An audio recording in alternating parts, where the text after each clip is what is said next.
Season 3 of You was released on Netflix just a couple of days ago, and it's safe to say that I watched through it all in an entire sitting. We've waited 2 years for the new season, and just like that, it was done in a day. Picking up from the end of Season 2, with Joe and Love moving to Middle America to escape their demons and the murderous trail that they left behind in LA, I was so excited to see what this pair would get up to in this new season. So, how was Season 3 of the show? And is it worth watching? Well, let's find out.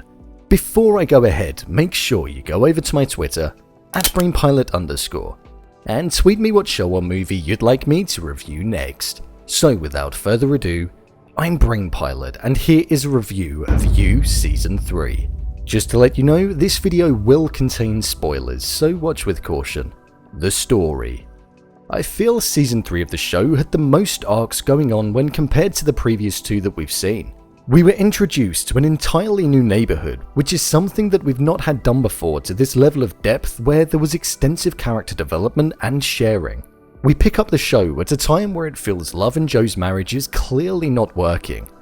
We've seen them birth a son in the hopes of their marriage being saved and the aim for them to both get straightened out for their son Henry. But early on, it becomes clear that their son just isn't enough to keep them together. It seems it's fairly one-sided.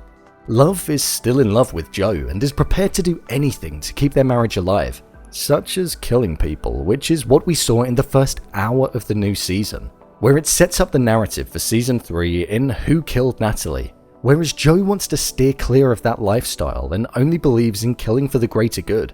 For example, bad people such as Marianne's ex-husband. I think this is something that was extremely apparent throughout this season. We saw just how psychotic Love actually is, and we saw that there was control behind the chaos of Joe. He is extremely methodical, smart, and structured in the murders that he commits. In fact, we didn't see him commit that many murders this season when compared to the previous two, whereas Love acts on passion and love alone. She's blinded by love in the moment, something which Joe does have, but he doesn't let it take over.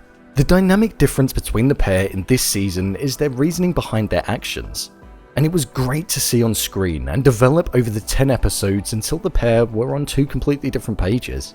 After we see the pair go to therapy, we get to the middle ground of the series where Joe's lack of love for his partner Love becomes extremely clear, and he gets fixated on this new woman called Marianne, somebody who comes from a similar background to him and is slightly broken. She doesn't have a psychotic side and is the you to himself. His one true love. I was glad when I saw Joe's behavior starting to act like this again. For the first half of the season, we saw him have control over Natalie, and also these feelings get pushed towards the back of his mind. Whereas once he started falling for Marianne, we saw the Joe that we've seen in the previous two seasons come to fruition. I know it's bad, but it's quite interesting when we see Joe act like that. It's the Joe that we've come to know throughout the show, his methodical mindset that allows any girl to fall in love with him. However, this time there was an underlying fear that we saw in him due to him not wanting Love to find out and kill her, or him. All the time that this is going on, we're seeing Natalie's husband gain suspicion around who actually murdered his wife, despite the neighbor being framed. By tapping into the surveillance cameras around town, he's led to believe that Love is the person who murdered her. And he wasn't wrong. We see this story develop as time goes on, and gradually more and more people become suspicious of both Joe and Love, until Love reveals all in episode 8, leading to Sherry and Carrie both being captured.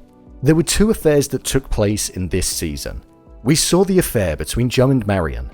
I did like these two as a couple, but there was an element that I didn't quite buy into. Marianne had an extremely different personality to Beck, Candice, Love, and even Delilah to a certain degree. I'd say out of the four, she's most similar to Beck, and Beck even now feels the least like Joe's type after 3 seasons. I think the two work okay as a pair, and it's obvious that they're going to meet again in Season 4, but I don't quite know how that will pan out. I can't imagine Joe killing her if she doesn't want to be with him, so I'm interested to see just how that progresses. We also saw Love's affair with Theo, a 19-year-old boy. This was something that I got very bored of very quickly, and every time Theo would come on screen, I would let out a groan. I think he played the part well, don't get me wrong. A 19-year-old kid who's fallen head over heels with a married woman who he genuinely stands no chance with.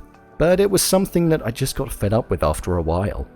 The climax of the season with Sherry and Carrie locked in a cage and Love finding out about Joe's affair was phenomenal. I absolutely loved the finale.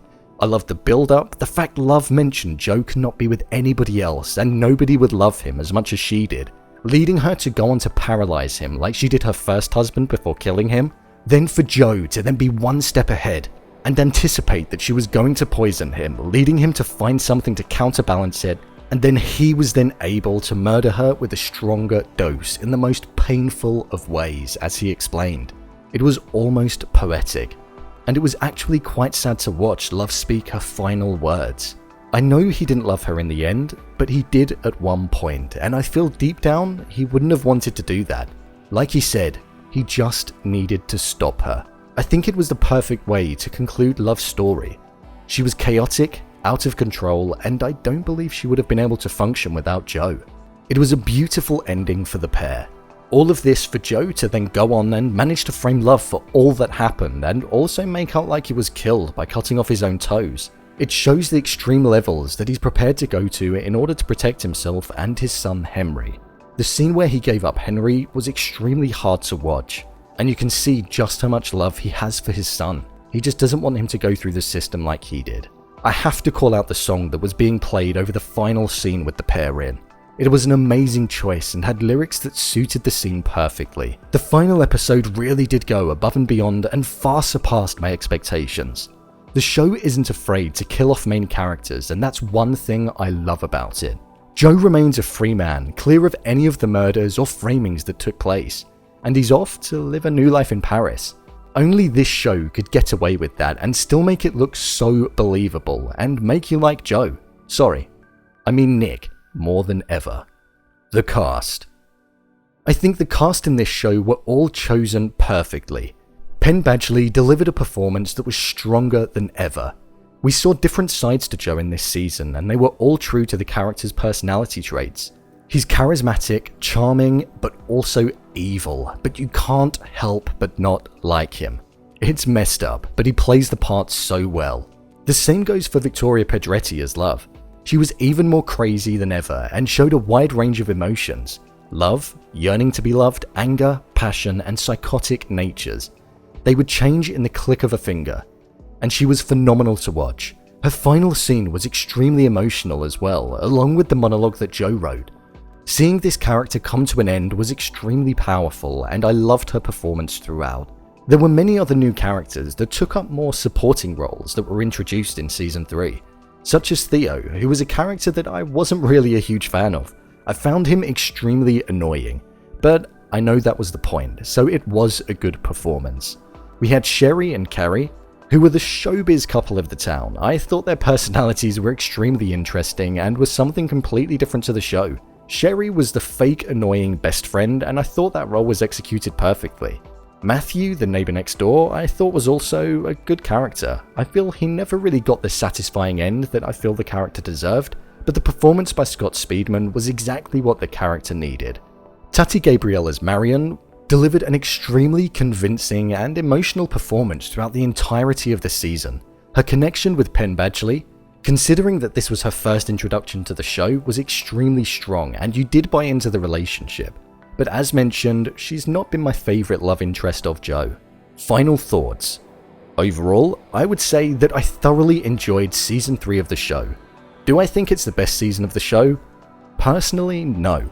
I think Season 2 is the strongest season. I don't feel we got to see the true Joe throughout a lot of Season 3.